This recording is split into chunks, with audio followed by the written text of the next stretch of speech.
Bill Gross is a famous and successful serial entrepreneur and now the CEO of IdeaLab. He wanted to find out what are the factors that most affect whether a new startup is successful or not. So he not only looked at startups in IdeaLab, but he also looked out at other startups to determine what were the few factors that most affected whether the startup would succeed or not. He came up with 5 factors that he identified. The first one was funding. Second one was, did they have a business model, and was it a good business model? The third one was the essence of the idea good, the idea for the new product or the new service. The fourth one was the team that the entrepreneur put together that could overcome the natural obstacles that occur in any new enterprise. And then the last one was timing, the timing of the launch of the new idea. So what did he find out? Well, in order of importance, starting from least important to most important, funding was not as important as you would think. It was the lowest of the 5 factors. In terms of a business model, there were some companies that started with no business model and ended up being successful, and others that had a business model, but they adjusted over time. In terms of the idea, that was 28%, and that was pretty significant. Whether the idea itself is good, but there's lots of good ideas out there. The team was next, and that is, did you have the ability to respond to the ups and downs of the launch and of the development of the company?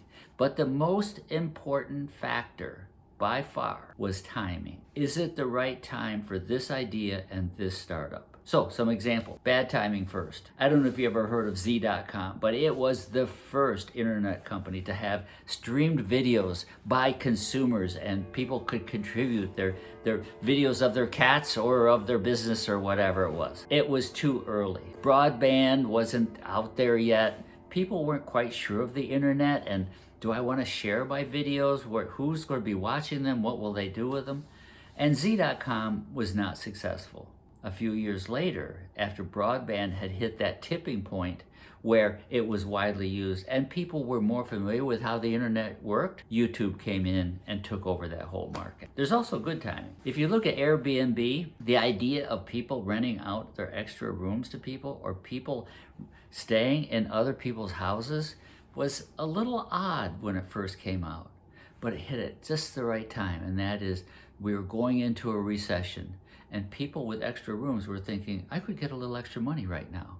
And people going on vacation in that recession were thinking, I might be able to save a little bit of money, and this looks interesting. So Airbnb did it at just the right time. So what should we do with this? I'm just suggesting that one of the first questions you should ask is about timing when you think about your new startup. I'm thinking of a new offering that will take place in Europe, and companies from the United States will have to fly there to attend this program. I was talking to a potential business partner about it, and the first question she asked me was, Dick, do you think this is the right time for this?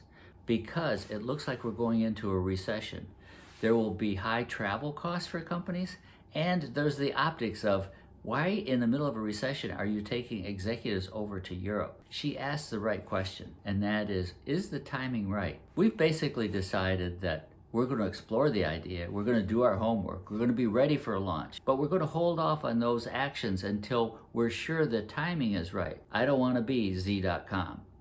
I want to be Uber.